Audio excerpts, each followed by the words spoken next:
Como dice el filósofo Gendlin, los lectores de América Latina son más conocedores de la filosofía que los lectores norteamericanos.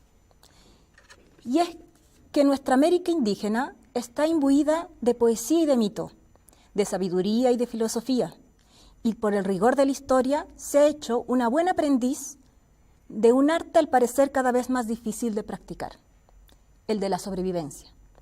Es así que hoy día tengo el placer de entrevistarte a ti, Ricardo Riveros, un hombre que sabe de sobrevivencia, un hombre que ha sobrevivido desde su historia, que ha sobrevivido a su generación, pero que también ha sobrevivido a una época en que gobernaba la psicología tradicional, donde gobernaba el dogmismo, lo dogmático, donde gobernaba la razón, y has aparecido con una nueva propuesta.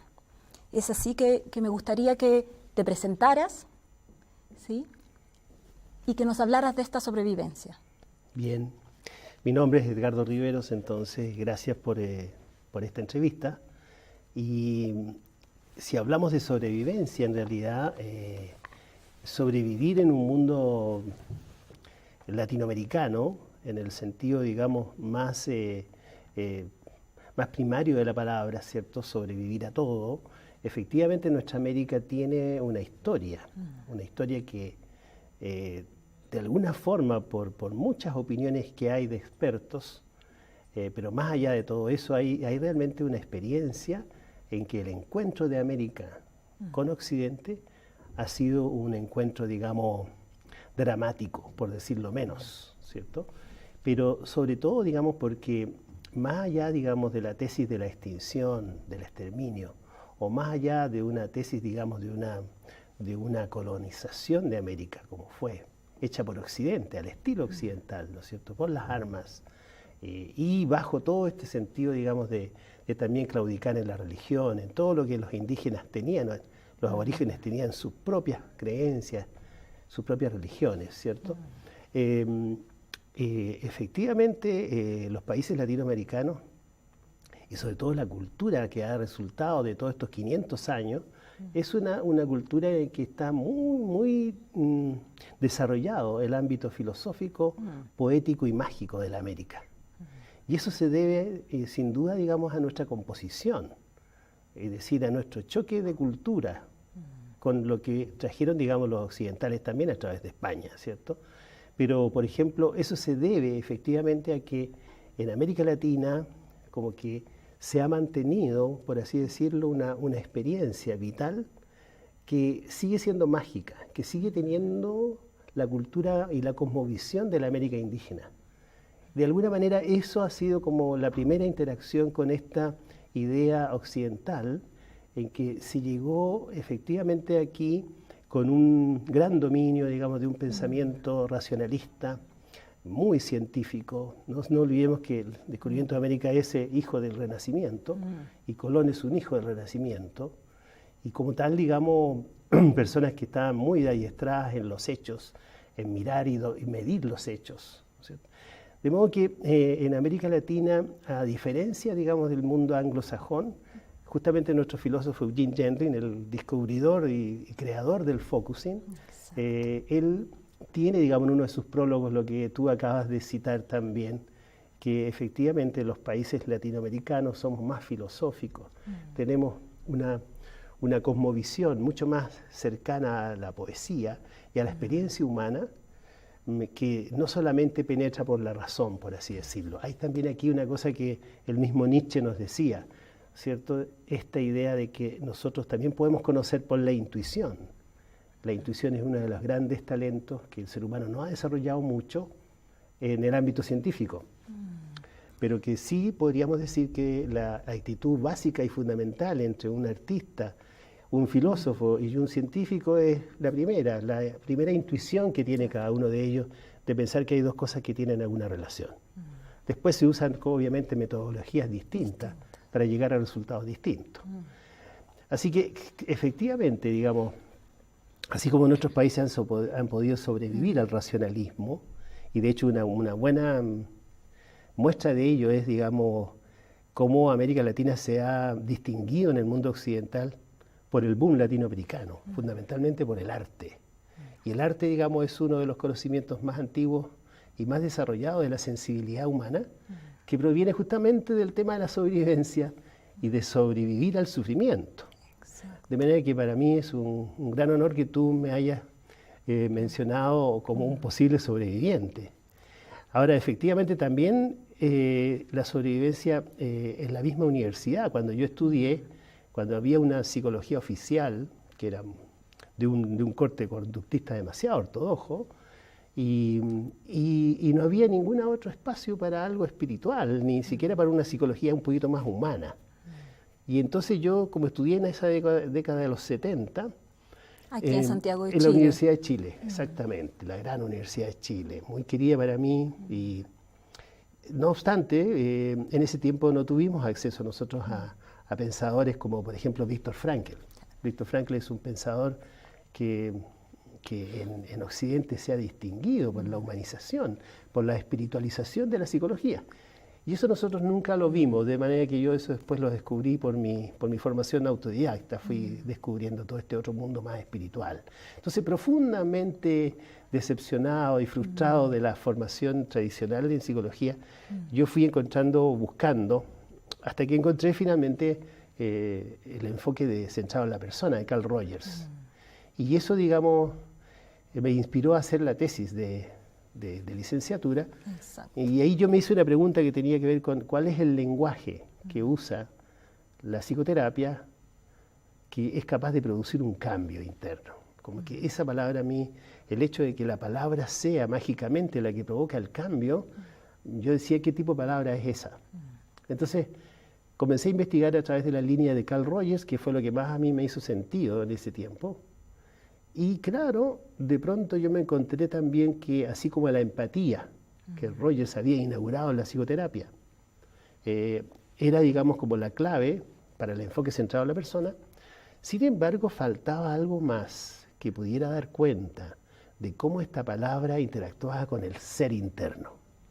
Y eso lo encontré magistralmente en un libro que me llegó por un amigo en el año 74, 73 en realidad, a inicio del año 73. Me llegó ese libro, que era el último libro de Rogers, donde había una recopilación de otros autores. Y allí venía entonces un gran autor que decía ahí una teoría del cambio de la personalidad. Y ese era Eugene Gendlin. Y ahí entonces yo encontré la respuesta a lo que andaba buscando. Entonces, es como si tú en ese momento descubriste o te descubrió de alguna manera lo que iba luego a llamarse el focusing, ¿sí? Es como que en tu sobrevivencia, en este caminar, tú buscabas encontrar una respuesta que te permitiera trascender a todo el contexto en el que te tocó vivir, nacer, estudiar. Exactamente. Porque tú eres el representante y pionero aquí en Chile y en Sudamérica del focusing. Efectivamente, pero también es interesante poder aclarar esa historia de lo pionero, porque es cierto eso, pero no es tan cierto en el sentido de que el focusing aparece recién en el 80.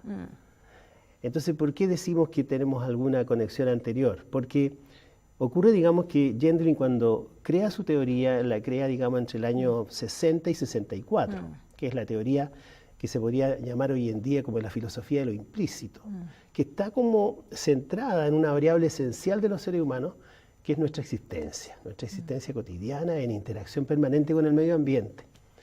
De modo que esa idea, digamos, de que nosotros podamos vivir un proceso permanente de interacción a través de una variable esencial que se llama experienciación, por así decirlo en castellano, el experiencing, en realidad, nosotros también lo podemos traducir como el vivenciar, que eso Ortega lo tradujo como vivenciación, eso es más preciso para nosotros.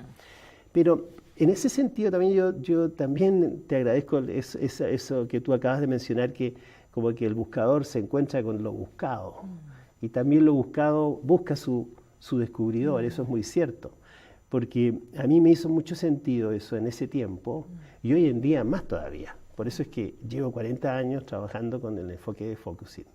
Pero el focusing entonces no comienza oficialmente en el 60, porque allí nuestro autor, Eugene Gendlin, escribió primero lo que se llamó la creación del significado, el experienciar y la creación del significado, que es del año 64.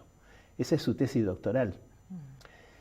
Y ese es un libro que también está a punto de publicarse los próximos meses. Lo tradujimos aquí y finalmente va a salir como en diciembre de este año. Pero el segundo hito es que allí aparece después la teoría del cambio, en los años 64, que llegó a Chile en el 74. Como en ese tiempo no teníamos la modernidad de hoy con los computadores, estábamos en realidad a una distancia de 10 años de las investigaciones. Eso es importante saberlo, que estábamos muy distantes, no solamente técnicamente, sino que también éramos mundos muy distantes. De modo que esa teoría es como, por así decirlo, la teoría de la relatividad aparece, qué sé yo, en 1905, pero recién las aplicaciones comienzan 10, 15 años después. Lo mismo pasa con el focusing. Hay una teoría primero de cómo se experiencia internamente y cómo la empatía logra calzar con el sentimiento preconceptual, y eso es todo lo que la teoría Gendlin plantea. Pero después él, avanzando, fue como progresando tanto en su pensamiento que llegó a un concepto clave, que esta experienciación tiene también unos sectores de interacción que se llaman la sensación sentida. Y la sensación sentida, ese concepto clave de felt sense, es un concepto clave que dice relación a cómo yo me relaciono con una persona o con una situación. Y en esa interacción el cuerpo logra percibir mucho más cosas que lo que nuestra mente empieza a recibir. Y eso, digamos, recién, digamos, fue publicado en el 79, en el 80. Justamente con este librito que fue, digamos, el gran récord, digamos, de edición. Imagínate que ese libro se publicó en el 81 y su primera edición implica 500.000 de ejemplares. Fue un libro que Gendlin escribió específicamente para que la gente lo use como libro de bolsillo. Y resultó ser un boom de la psicoterapia. O sea, fue algo extraordinario, el año 81. De modo que cuando yo fui a ver a Gendlin la primera vez en el 89, yo iba con la inspiración del experiencing. Y allá me encontré con el focusing.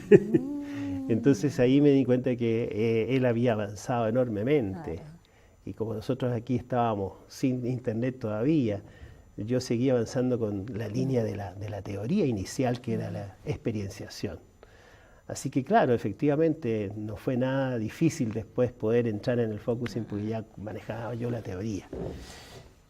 Yo la había probado, la teoría experiencial, porque que fundó Eugene Gendlin se llama psicoterapia experiencial.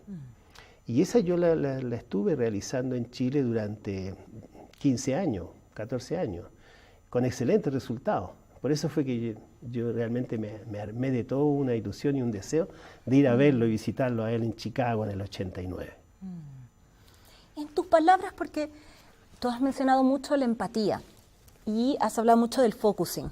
Y para la gente que no está muy empapado de estas tecnologías, me gustaría que tú nos pudieras decir cuál es tu definición de empatía y cuál es la definición del focusing, que tiene mucho que ver con la empatía. Claro. Efectivamente, yo diría que el focusing literalmente es enfocarse en algo, pero la verdad es que lo que quiere decir es como poner atención a lo que nuestro cuerpo está sintiendo con algo que no se logra terminar de sentir. Vamos a tratar de ver eso. Muchas veces nosotros vamos, por ejemplo, a una entrevista, nos encontramos con alguien y un amigo nos pregunta, oye, ¿cómo te fue en esa entrevista? Y tú dices, ¿sabes qué? Que me quedé con una sensación extraña, hay algo que no logro entender.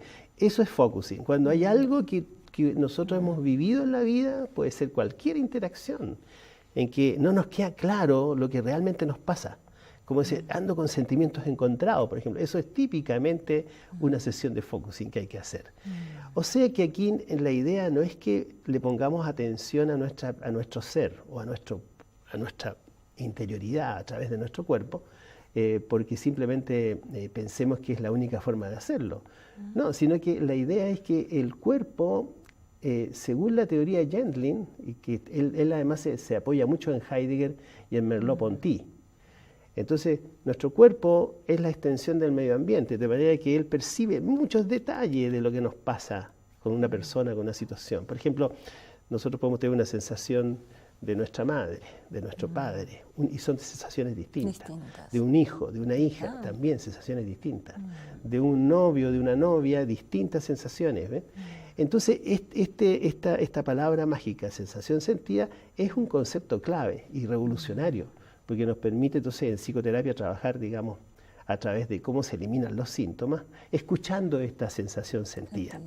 Entonces aquí podríamos decir que la sensación sentida, descubierta por Gendlin, es fruto de estas investigaciones que él había hecho, obviamente, con Carl Rogers al inicio, porque ellos trabajaron en el año 50 hasta el 60. Es él quien busca a Gendlin porque buscaba un filósofo finalmente. Claro, claro. Quería un aporte distinto sin darse cuenta que iba a construir un nuevo paradigma con la llegada de este hombre. Efectivamente, digamos que ya de pronto enseguida nos referimos a la empatía, porque como estamos hablando de Carl Rogers, entonces vale la pena, digamos, visualizar que lo que Carl Rogers estaba haciendo era mucha investigación científica para poder comprobar sus grandes principios de la psicoterapia, entre ellos la empatía.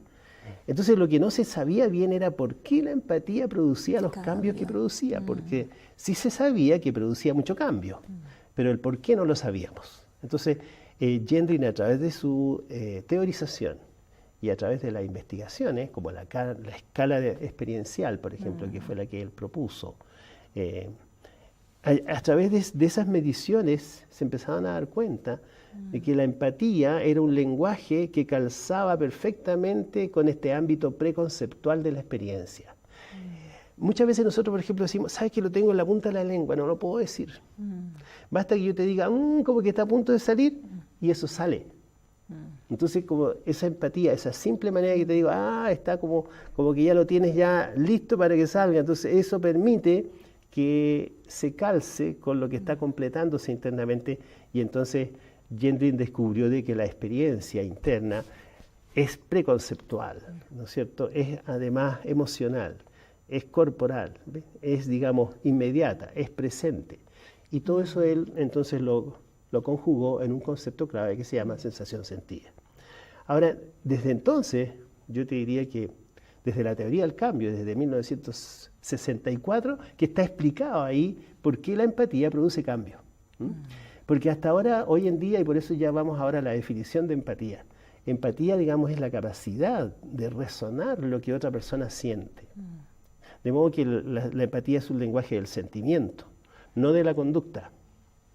Por eso que muchas veces la gente confunde empatía con simpatía o empatía con condescendencia. Si tú quieres estar empático, ¿por qué no le das permiso para que haga tal cosa el niño o el hijo? ¿No es cierto? Y no tiene nada que ver, digamos, la empatía es la capacidad de darse cuenta de lo que el otro siente cuando te dice lo que te dice. Entonces es un lenguaje del sentimiento, del mundo interno. Y claro, si nosotros lo vamos revisando, también es maravilloso ver cómo eso calza con la teoría de Heidegger. Claro, el ser, nuestro mundo interno, es decir, el ser que está abierto, habita en el lenguaje. Pero ese lenguaje, esa palabra, tiene que ser una palabra que logre, digamos,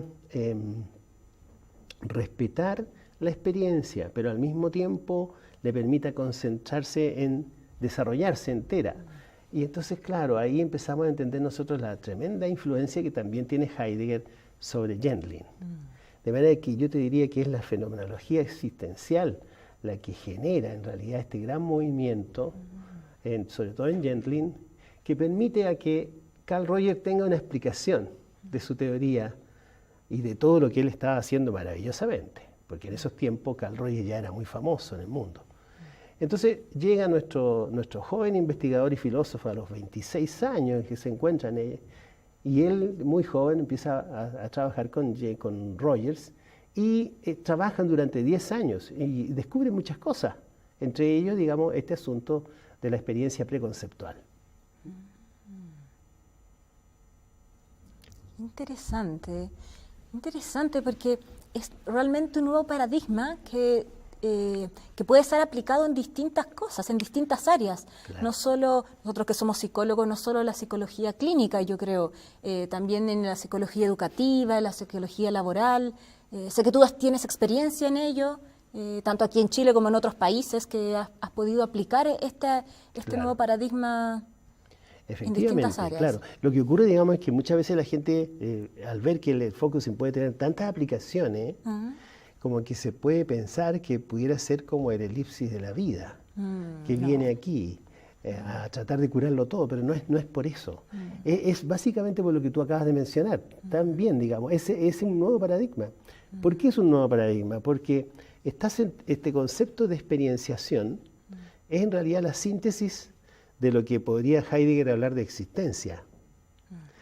Digamos que es la equivalencia al estar en el mundo, al Dasein, pero puesto en psicoterapia. Fue así como inició Jendlin esto. Es decir, nosotros somos fundamentalmente una existencia en acción. Y en esta existencia en acción nuestro ser va creando, mediante sus vivencias, va creando significado a la experiencia con la cual está interactuando. Entonces aquí Jendlin descubre una cosa maravillosa, que es llevar la variable heideggeriana, llevarla, digamos, al mundo de la psicoterapia. Entonces, claro, si la experiencia interna es preconceptual, entonces busca la palabra exacta. Por eso es que cuando yo te digo, por ejemplo, ¿es eso lo que a ti te pasa? Sí, es como un tremendo, digamos, asombro, porque es como colocarle palabra a algo que está ocurriendo dentro de nosotros, y que se está construyendo. Entonces, es efectivamente un nuevo paradigma, porque mediante el concepto de sensación sentida, nosotros tenemos una sensación sentida respecto a distintas situaciones. Por ejemplo, ¿cómo es mi situación como familia? ¿Ve? Ahí yo tengo entonces una posibilidad de psicología familiar. ¿Cuál es mi concepto, digamos, en psicoterapia? En psicoterapia tenemos una sensación sentida que es la que nos conduce a poder eliminar nuestros síntomas y nos conduce a través de la simbolización a poder, digamos, desarrollar lo que era el sueño del humanismo, toda la autenticidad nuestra. Entonces, el paradigma permite aplicar esto a distintas áreas, a las organizaciones, a la psicoterapia, al hogar, a las comunicaciones. Por ejemplo, hoy en día hablar de comunicaciones ya no se puede nunca más usar ese esquema hexagonal de la comunicación, donde está igual que una computadora, emisor, receptor. No, somos una persona y otra persona. Pero ¿desde dónde hablamos, según Jendlin? Hablamos desde la sensación sentida. Entonces yo tengo una sensación sentida que escuchar en ti si es que quiero escucharte. Tú tienes una sensación sentida mía de escuchar. Entonces imagínate eso llevarlo ahora a las relaciones padre-hijo.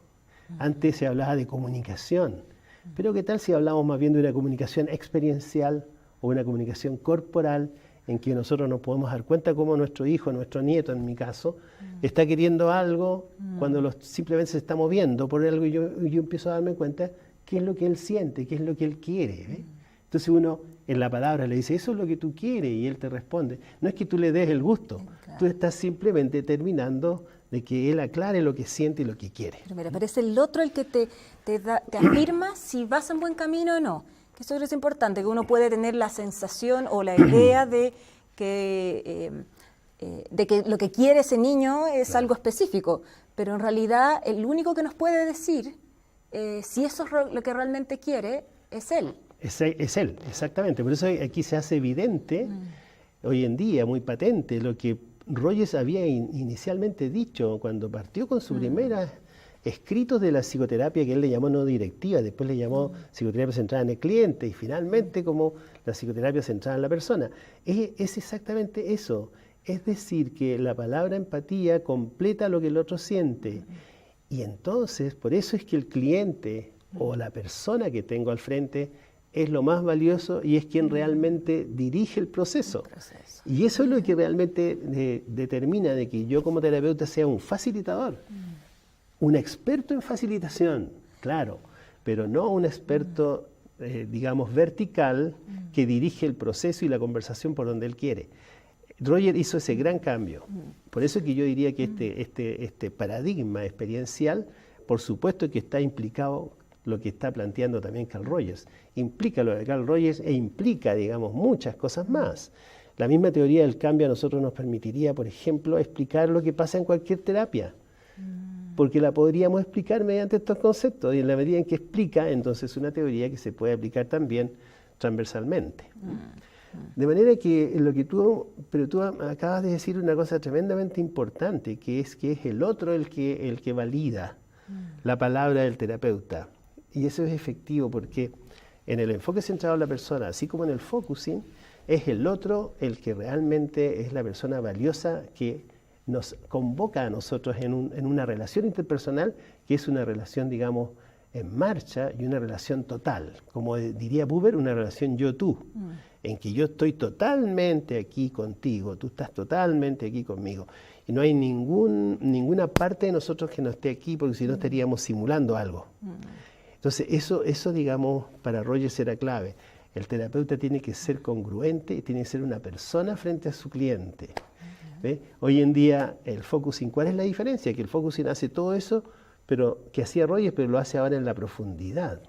Entra al mundo interno y va con el otro, siguiéndolo en toda su construcción experiencial de imágenes que el cuerpo va teniendo. Interesante. ¿Y cómo es ese entrar en la profundidad? ¿Cómo uno va, como terapeuta, va profundizando? ¿En qué momento se da cuenta que es el momento exacto para entrar? ¿Cómo vas tanteando el terreno para no ir más rápido que el otro? Claro. Porque esto que tú me decías me hace mucho sentido como con lo contrario con la psicología tradicional, donde es el psicólogo el que maneja los tiempos, todo, el significar o el dar, los diagnósticos, no sé, distintas cosas, pero desde el solo acompañar, Claro. donde el proceso real es del cliente. Claro. ¿Cómo se va a hacer esa Claro. profundidad? Yo primero quisiera aclararte la palabra acompañar. Acompañar, digamos, es una forma de decir que yo estoy contigo en el proceso que tú estás viviendo. No olvidemos que terapeuta también es una palabra que de un ayudante. Terapeuta era el ayudante, ¿te acuerdas tú del que llevaba el escudo en los terapeutas cuando estos conductores de los carros se llamaban terapón? Y ahí al lado iba un ayudante de este terapón. Y eso en realidad podríamos decir que el terapón era como realmente el ayudante de este gran conductor. Eso es lo que quiero decir. Y eso significa entonces que el terapeuta es un acompañante. Pero la verdad es que los paradigmas de la primera especie de psicología que apareció fue un paradigma más médico. Sí. Entonces apareció un terapeuta mucho más conductor y director del proceso. Y claro, y como en realidad la fenomenología existencial aparece a inicios de siglo, justamente como paralelo a Freud, pero en el ámbito, digamos, más filosófico, entonces eso se quedó allí todavía y no apareció esta nueva idea del otro, de la otredad, de la importancia del otro, ¿no es cierto?, como una persona distinta al yo, sino con la visión de Buber, con la visión, digamos, de los existencialistas y también de los fenomenólogos. Pero esta idea entonces de que nosotros acompañamos proviene de esa profunda, digamos, origen tanto de la palabra como del quehacer. No es solamente un decir, eso es lo que quiero plantear. Y cuando muchas veces la gente dice, bueno, entonces yo como acompañante, ¿qué es lo que hago entonces? Porque ya no voy a dirigir, entonces ¿qué es lo que hago? Bueno, ahí está la gran expertise, digamos, del acompañante. El acompañante tiene que ser un experto en empatía, tiene que ser un experto en el proceso experiencial, tiene que conocer qué es lo que hay en ese mundo del otro, cómo es que se crea el significado de los procesos. Entonces, ahí voy a la respuesta de tu pregunta que tú me estabas haciendo. ¿Cómo es que iniciamos o cuándo es que nosotros podemos hacer un focusing? El focusing, por ejemplo, hoy en día está muy usado transversalmente, sobre todo en Estados Unidos y en Europa. Hay una asociación mundial que se llama FOT, Focusing Oriented Therapy. Y esta asociación mundial justamente convoca a terapeutas de todas las escuelas que les interese usar el focusing en los puntos difíciles o puntos ciegos que le llaman Gendlin. Por ejemplo, muchas veces ocurre que con un paciente comenzamos a darnos vueltas sobre un punto y no logramos avanzar. Entonces Gendlin le llama eso punto ciego. Y ese punto ciego entonces la persona puede estar trabajando en psicoanálisis, en cognitivo-conductual, en sistémico, de una forma, pero cuando llega al punto ciego puede usar focusing. Y una vez que termina de usarlo puede volver otra vez a su nuevo enfoque, a su enfoque inicial. Esto entonces es bien interesante porque el focusing como teoría no busca la integración única, sino que busca ser un ayudante también de los enfoques que existen hoy en día. No hay esta pugna por enfoque como había en los años 60 y 70. ¿No? Sí. Bueno, entonces, según la teoría del cambio y según Gendlin y todo su planteamiento del focusing, nosotros cuando tenemos un problema, ¿qué nos pasa? Es porque hay un sector de nuestra experiencia que está bloqueado. Entonces el focusing lo que hace es ir a ese lugar y desbloquearlo. Ahora, ¿esto qué implica? Implica, digamos, que muchas veces a las personas les cuesta tanto poder enfocar eso que es difícil, que por eso entonces Gendlin inventó la idea de cerrar los ojos. Al cerrar los ojos, dice él, nosotros vemos mucho mejor para adentro. Y por lo tanto, las imágenes vienen de nuestro cuerpo. Y allí es donde empieza el focusing. Es decir, el focusing, por lo tanto, tiene una dimensión corporal y una dimensión, digamos, experiencial profunda. Una vez que nosotros comenzamos a interactuar con las primeras imágenes que provienen, entonces allí empáticamente se sigue. Por ejemplo, supongamos que tú estás viendo en tu primera entrada al mundo interno, después de un despeje de espacio, que es lo que nosotros siempre hacemos, y se entra, por ejemplo, tú de repente te encuentras con una escena que tú nunca te habrías imaginado. Estás ahí, supongamos, con tu hijo y jugando y estás viviendo algo que te pasó o que te resulta familiar, y yo ahí te empiezo a entender empáticamente. Tú dices, yo estoy aquí y no sé qué hacer. Te digo yo, o sea que tú estás un poquito desconcertada, y como eso es empático, entonces se empieza a mover toda una galería de imágenes. Y entonces empezamos a ir por donde tú quieras ir. Incluso más que eso, más por donde tu sensación sentida quiere ir. Ni siquiera tú, sino la sensación sentida. Y por eso es que cuando seguíamos la teoría de Rogers, seguíamos por donde el cliente quería ir. Pero Gendlin aclara esto, no es que esto lo hagamos porque seamos democráticos, dice él, sino que lo hacemos, dice, porque el significado está construido en una huella experiencial y hay que seguir la huella, porque así llegamos al punto donde se pudo haber producido el trauma o el bloqueo de la experiencia. Y eso, digamos, se desbloquea como con empatía también, porque nosotros vamos entrando, la persona empieza a sentir la angustia y nosotros atravesamos esa angustia a través de la empatía, y entonces se produce un descongelamiento. Y al producirse el descongelamiento, entonces se produce el cambio. Es como entrar, yo creo que hoy día tenemos más datos para esto, por ejemplo, si entráramos al disco duro y podemos reprogramar allí, limpiar lo que está mal, para que el propio organismo cree su propia simbolización, ahí estaríamos siendo nosotros profundamente respetuosos de la experiencia y estaríamos utilizando una metodología, una forma de llegar allí, que se llama focusing.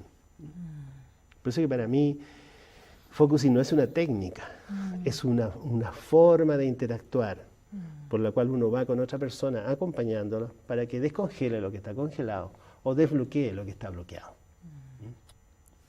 Wow, apasionante. Y se nota que tú lo vives y que no es solo una forma de trabajar, sino de vivir. Sí, efectivamente, sí. El focusing, digamos, cuando yo llegué a la teoría, cuando tenía 23, 24 años, me iluminó inmediatamente. Yo sabía que eso es lo que yo andaba buscando. Y tanto sentido me dice que después, cada vez que yo estoy leyendo a Gendlin, nuevas cosas que él ha hecho y que sigue creando, tú sabes que él está vivo, tiene 89 años en este momento. Sigue produciendo. Y sigue produciendo lúcidamente. Llegamos a ser muy buenos amigos con Gendlin, desde el año 89 en adelante. Y sobre todo de su esposa también, que acabamos como comunidad de perderla a ella, porque ella falleció el 30 de abril. De este año, muy sorpresivamente. Pero en realidad es tan hermoso recordarla como una persona que en realidad difundió el focusing mundialmente. Hoy en día la comunidad de focusing, por lo menos, somos unos 300 coordinadores en el mundo y unos 45 países que están integrados en esto. Y las aplicaciones del focusing son muy grandes, son en los pánicos de guerra, en lo laboral. Por ejemplo, hay una serie de fenómenos que ha descubierto Gendlin, que le ocurren a la sensación sentida, que nosotros hoy día lo podemos aplicar, por ejemplo, al tema del divorcio, o de la pérdida de trabajo, o de pronto de cómo duelo. Los duelos, cualquier pérdida, es algo tan operativo poder entrar, escuchar la pérdida, escuchar el llanto, hablar con la sensación sentida, en fin, uno se va como autocurando en la medida en que va autoatendiendo o escuchándose lo que le pasa. Qué difícil en esta sociedad y en el contexto en el que vivimos, aquí en Chile, pero también en Sudamérica, donde cada vez se hace más difícil poderse autoescuchar, poderse detener, poder hacer este ejercicio. Sí. Entonces, es como que este paradigma entra como para revolucionar y sobrevivir a una sociedad que te permite constantemente estar mirando afuera, signos, símbolos, de detenerse poco.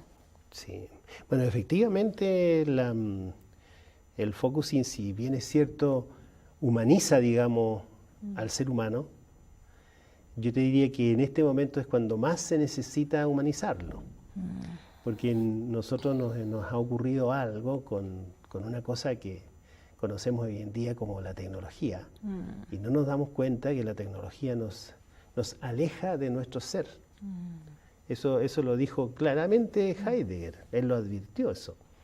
Y hoy en día, por ejemplo, las personas tienen un alter ego que se llama celular, y la gente se comunica con eso todo el día. Pero ese comunicarse todo el día es como salirse de uno. Entonces, claro, esta metodología focusing suena difícil de poderla hacer porque no hay tiempo.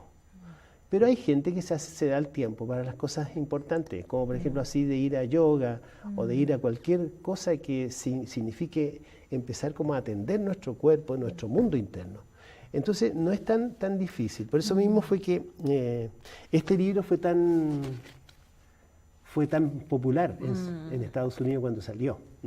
Bueno, y yo hice una versión, escribí un libro que se está publicando ahora en España, sale ahora en septiembre, que es un focusing de bolsillo, que se llama Focusing desde el corazón y hacia el corazón.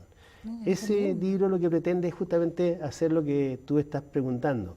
¿Cómo podemos ayudarle a las personas a que, por ejemplo, tienen una discusión con su jefe, en lugar de seguir discutiendo, mejor la persona se aísla un ratito, va a algún lugar de la oficina y cierra los ojos y hace un pequeño despeje de espacio y se conecta con lo que siente. El libro se le va indicando cómo hacerlo, o cuando tenemos una pena porque alguien se nos fue, o tenemos algo que hablar con nuestros hijos y no sabemos cómo hacerlo. Entonces, es como la aplicación de toda esta teoría que es tan difícil porque tiene un rango filosófico muy elevado, pero ponerlo en la práctica, eso... En un lenguaje cotidiano. Esa es la idea, justamente. ¿Cuándo va a llegar aquí a Chile? Esperemos pronto. Va a llegar en septiembre. Mira. Pero la verdad es que es mucho más lo que tú estás planteando de poder humanizar nuestro mundo occidental tecnificado. Es mucho más difícil. No obstante, yo creo que también podemos usar la tecnología a favor. Mira. Por ejemplo, podemos también hacer focusing por vía cibernética. Podemos conectarnos con alguien cara a cara y acompañarlo en lo que le está pasando, y eso puede hacer algo mucho más fácil, que la gente pueda dedicarse al mundo interno con no distraerse tanto del mundo que tiene que enfrentar y que por el cual estamos sobreviviendo. Entonces, yo creo que hay que sobrevivir, pero con mucha profundidad humana. Hay que sobrevivir en este mundo, pero con mucho, digamos, privilegiando lo que el ser humano es, que es lo primero que a nosotros nos debe convocar. Sí, sí. Siento que el humanismo en su momento cuando surge revolucionario. Y hoy día también se necesita una nueva revolución para que el humanismo se haga más presente y podamos trascender de los hechos, de nuestras historias, de las cosas personales que nos pasan, pero también a nivel social. Hoy día mismo en Chile, no sé cómo tú ves con todo este contexto que hemos vivido en los últimos años, especialmente este año, cómo el focusing y el humanismo pueden ser una respuesta diferente a estos eventos, digamos. Sí, porque ocurre, digamos, y con esto, como para ir ya redondeando, efectivamente, cuando surge una de las etapas más terribles de la historia de la humanidad en cuanto al nihilismo y a la deshumanización, yo diría que es el lanzamiento de la bomba atómica. Yo creo que ahí tenemos un hito, un evento que nos dice cómo podemos ser capaces de hacer algo así. Más allá de las lógicas, digamos, pragmáticas, ¿cierto? El punto es, digamos, que en ese tiempo apareció la revolución humanista. Ya, digamos, en los años 40 estaba plenamente en vigencia todo lo que había escrito Heidegger, Camus, Sartre, y Gabriel Marcel, Saint-Exupéry. Entonces, esa revolución humanista yo encuentro que se vuelve a ser evidente hoy en día. Necesitamos, porque el humanismo no es una moda, es realmente una actitud, un deseo, una esperanza para que la humanidad pueda recuperar, si es que fuera posible todavía, su humanización. Mira, lo que tú dices me hace cierto sentido con algo que fui viendo de los libros que tenías en este de Focusing Experiencial y Existencia, que lo escribiste también. El otro, el focusing en un paradigma para la psicología, que es un acercamiento a lo que es el focusing para quienes quieran ir profundizando en este tema. Pero que efectivamente el focusing, hoy día se habla mucho de las modas del coaching, de distintos temas que hoy día están de moda y uno va viendo cómo van cambiando año tras año según lo que pasa en Norteamérica.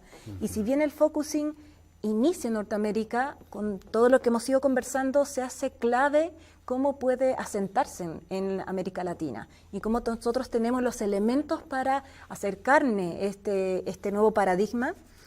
Y yo quiero agradecerte mucho como tu tiempo, tu dedicación, pero sobre todo el tener la posibilidad de hablar del focusing con una actitud respetuosa y empática y con un lenguaje sencillo, no siendo mezquino en las cosas que sabes, porque me has explicado todo, desde cómo trabajas hasta en qué puedes utilizar tu misma experiencia en el focusing. Yo creo que ha sido un viaje de pasar por el humanismo, pasar por el focusing, el descubrimiento del focusing, pero también con algo que todos tenemos, que es buscar una pequeña contribución a esta sociedad, a la psicología, a Chile, a América Latina, siendo parte de América Latina, y poder de alguna manera sobrellevar todos los territorios de angustia, pobreza que son propios de nuestra historia también como América Latina, buscando una esperanza, buscando una esperanza en la humanización de las personas, en la humanización de los trabajos, en la humanización de la psicoterapia, de las empresas, los colegios. Yo creo que allí nos das un pequeño aire, un pequeño viento, un aire fresco en este tiempo. Bueno, eso en realidad estaría muy en línea con lo que Gendlin aspira. Dice él que el focusing es de la humanidad, que él se lo hizo a la humanidad. Y si buscamos en la humanidad, digamos, poder reencontrarnos con nuestras vivencias más primigenias, la de ser esposo o esposa, la de ser padre o hijo, eso es la humanidad y el modo de ganarse el pan, ¿no es cierto?, con todo nuestro sacrificio, eso también es humanidad y todo eso lo podemos vivir humanamente, si es que podemos tener en consideración de que somos un cuerpo con un espíritu interno y que tenemos, digamos, una trascendencia nosotros en nuestra interacción en el mundo. Cuando tú hablas de angustia, y con esto terminamos efectivamente, cuando hablamos de angustia estamos hablando de un nuevo concepto de angustia también. Los humanistas tenemos una idea distinta de la angustia, por eso es que no nos interesa eliminarla en el primer momento de la sesión, porque por la angustia se despierta el ser. No olvidemos que Heidegger dijo eso, que la angustia es, digamos, el momento en que el ser comienza a manifestarse cuando todos los entes han quedado en la nada. Ahí viene la angustia. Y la angustia es importante porque eso nos despierta. Y lo mismo que había dicho Kierkegaard, que la angustia era un síncope de la libertad. Entonces, por eso para nosotros la angustia es importantísima, porque esa nos permite entrar, como decías tú, en ese mundo interno. Y generar un cambio. ¿Sí? Y generar el cambio, por supuesto. Y el gran sueño del humanismo, que es de desarrollar la autenticidad de las personas, que es más allá de la extinción de síntomas. Así que muchas gracias por esta entrevista. No, gracias a ti por tu tiempo y por ser tan generoso con tu saber, y sobre todo hacerlo como con un lenguaje tan sencillo para que uno pueda inspirarse a querer y animarse a querer profundizar en lo que es el focusing y lo que es tu recorrido también en este tema. Gracias nuevamente. De nada, mucho gusto. Gracias.